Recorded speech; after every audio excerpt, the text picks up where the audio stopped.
नमस्कार दर्शकों, मैं शिवराम चतुर्वेदी। आज हमारी उपस्थिति बस्ती जिले के भादेश्वर नाथ मंदिर में हुआ है। यह मंदिर बहुत भव्य दिव्य है और यहाँ के क्षेत्रीय लोगों के आस्था का केंद्र है। आइए ले चलते हैं हम आपको मंदिर के अंदर। प्रवेश मंदिर प्रांगण के एकदम से अंदर हो रहा है। महाराज जी, इस नंदी भगवान के बारे में बताएं आप। ये जो आप देख रहे हैं चक्का खोदे और उसमें से जब नच आदि नहीं पाए तो उससे सांप बिच्छू गोजर होरा सारे जीव जंतु लगे उनको काटते काटते 60-70 की संख्या में लोग आए थे।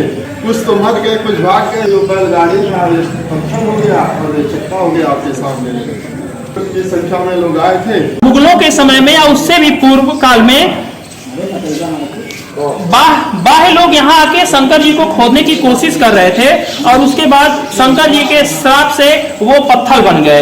ऐसी मान्यता यहाँ के भगवान की है और पुजारी का दावा है ऐसा। यह बाबा भादेश्वर नाथ धाम है और यहाँ के ये स्वयंभू अर्थात जमीन से भी निकले हुए भोलेनाथ जी हैं। यहाँ के लोगों से हम पूछते हैं, ये मंदिर के पुजारी जी हैं। महाराज जी, भोलेनाथ के बारे में कुछ आप बताएं। हमारे पूर्वज यहाँ के लोग बताते थे कि उनकी इसकी जो है बुनियाद खोदी गई थी जी, पानी निकल आया जी, फिर भी पता इनका नहीं लगा, फिर वहीं से जो है निर्माण करा जी। ये किन देवी का मूर्ति है? ये श्री माता पार्वती जी की मूर्ति। ये माता जी की स्थापना बस्ती के सुनार ने किया, तब उनकी होगा जी।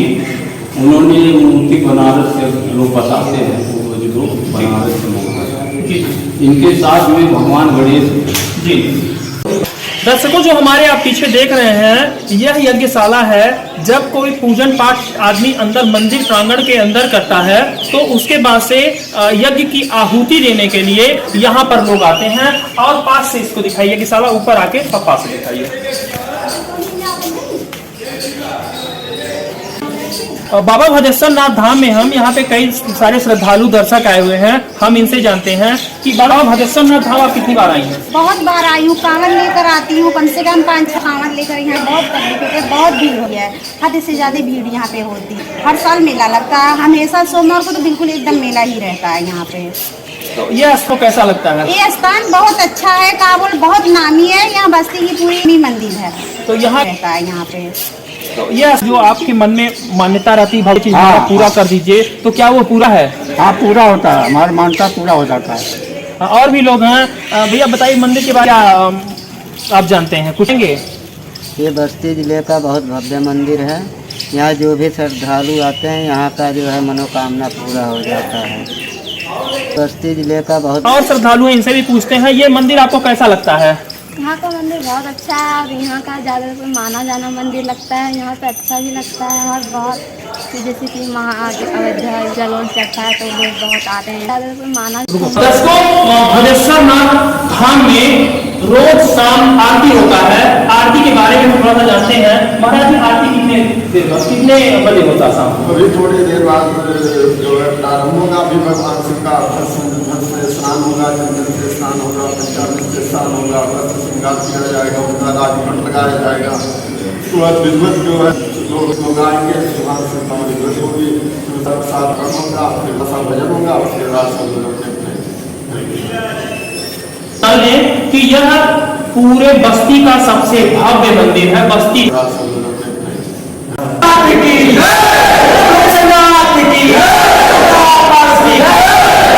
काफी नारा लगाते हुए उत्साहित हैं। बस कुछ ही समय में शुरू होने वाली है आरती। हम आपको ले चलेंगे सीधे आरती में।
साथ मौजूद है रूवेश शास्त्री गोस्वामी जी।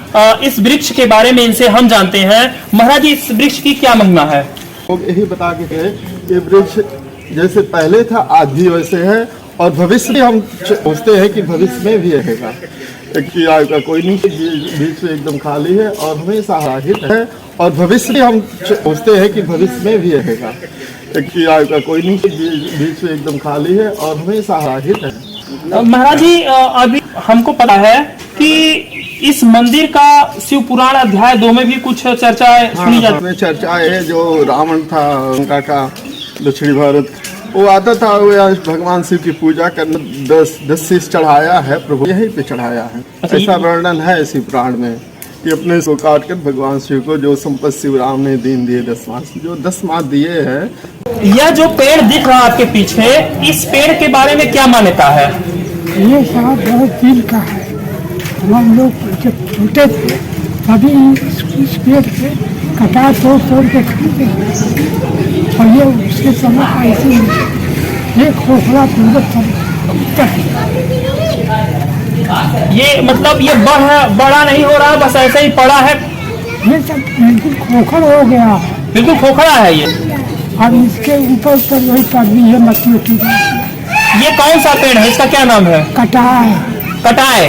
हाँ, यह कटाए का वृक्ष है और यह क्षेत्र के काफी बुजुर्ग व्यक्ति हैं। इनका राय है कि जब ये बचपन में बहुत छोटे थे तभी से ये देख रहे हैं इस वृक्ष को, और खोखला है, ना ये सूख रहा है ना ये बढ़ रहा है, बस उसी तरीके से। क्यों बाबा जी? हाँ, सही बात है ये? क्या आपके तो आप बुजुर्ग थे, दादा बाबा थे, क्या वो बस उसी तरीके से? क्यों बाबा जी? हाँ, सही बात है ये? क्या आपके तो आप बुजुर्ग थे, दादा बाबा थे, क्या वो उसको बताते हैं कि कभी सा है? नहीं बाबा, जैसे आपके पिता आपके कभी इस तरीके से बताएं कि ये बहुत पुराना है? हाँ, वो भी बताएं। ये जंगल था पहले जंगल था। पहले जंगल जी। अरे इस पुराण में आप पाइएगा। अभी बाबा भद्रेश्वर नाथ धाम के किनारे खड़ा हूँ। यह जो हमारे पीछे नदी बह रही है, यह कूप वाहिनी और कुछ लोग इसे कुआनो नदी कहते हैं। आइए यहाँ के लोगों से हम जानते हैं। चाचा, इस नदी के बारे में बताएं। ये नदी कूप वाहिनी चौदन्ना आकार है, जो भद्रनाथ बाबा के आज का नाम इनका पड़ गया है भद्रेश्वर नाथ। भद्रेश्वर इनके धनुष के आकार के होते हुए यहाँ बही हुई हैं और यहाँ से बहते हुए फिर ये आगे जाके पूरब साइड हो गई है। और इसका इतिहास में क्या शिव पुराण में इनका वर्णन है भद्रनाथ के नाम से। यहाँ के लोगों, यहाँ के स्थानीय लोगों का माने तो शिव पुराण में अध्याय 2 में इसका वर्णन है इस नदी का वर्णन है। और यह नदी कुआनो नदी के नाम से जाना जाता है। यहाँ बगल में या कहे पीछे खूब बाहनी गंगा, जिसको कुआनो नदी बोलते हैं, यहीं से गुजरती है। महाराज जी, इसके बारे में क्या है? देखिए, पूर्व काल में जंगल था, भगवान शिव का विशाल लिंग भी था, लेकिन कोई जानता नहीं था। ये जो है चंद्राकार नदी है, ये 3 दिशाओं से घिरी हुई है, जिसको कुबानी गंगा या कुआनो नदी कहते हैं। उस नदी के तट के किनारे दोनों तरफ बहुत विशाल का जंगल है। तो जंगल में जो चंद्राकार नदी है, नदी के तट के किनारे ही भगवान शिव का जो है मंदिर है। और बहुत बड़ा जंगल है। इसमें जो पवित्रता के साथ तमाम सारी बावलियाँ हैं। उसके बाद जो है अपना दर्शन करते हैं, भगवान का स्नान करते हैं, पूजा पाठ करते हैं।